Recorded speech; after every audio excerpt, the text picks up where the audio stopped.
Bonjour, my good friends. It's Roger once again, and I have a serious issue here trying to determine, is this a goose?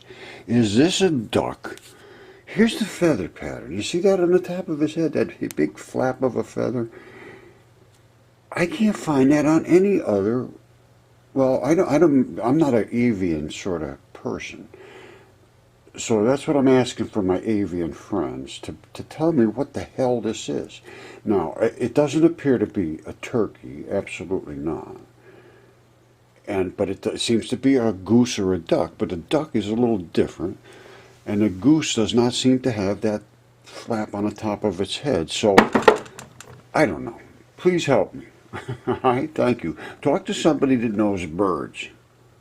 Oh, and by the way, we're going to be going into all this. You know, the bird, there's not much we can do more on this. Is what it is. I mean, I can look at it in the microscope, and you can see the fabric of the feathers versus the beak and so forth, and I suppose we'll do that. And, of course, then you got the giant egg. That's the first thing that I found that set me off on this journey. And there's a strange story behind that, which I don't, well, we'll go into at some point. But anyway, this is... it's amazing stuff. It really is. Now, I got something here that I wanted to show because the little kids, they love this. Oh, there it is right here. Look at this. Check this out. This is a lung. That's a tiny, tiny little lung. Can you imagine? It's a little bitty lung. I don't know. It's a chipmunk or something. I don't know what it is. Frog. But it's, we're going to look at all these things. And you'll be able to understand them all. You need to get a little magnifying glass, like this here. Get something like this. And then you'll be able to look at these things. Because I have fingers that are smaller than this. I'm serious. Fingers that are just like almost like needles looking so small. You can't imagine the things that preserved. And they did preserve. We think they just rot away. Well, they will in oxygen, water exposed to the air and the sunlight and all that, absolutely. But you put these in salt water into mud and just put them away somewhere. And then after a year or so, come back and they will turn into leathery like. And then when they finally dry out, they'll be mud fossils, just like what I have here.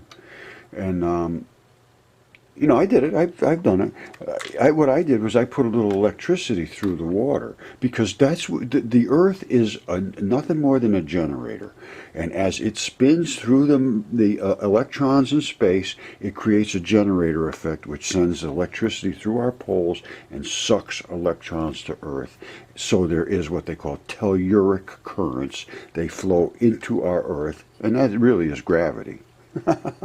I mean, I'm serious. That's what gravity is. Anything that has electrons is pulled to Earth. If lightning and static is nothing but electrons, and pew, they slam to Earth and they explode whatever they hit. The rest of the stuff just drops and smacks into the surface of the Earth.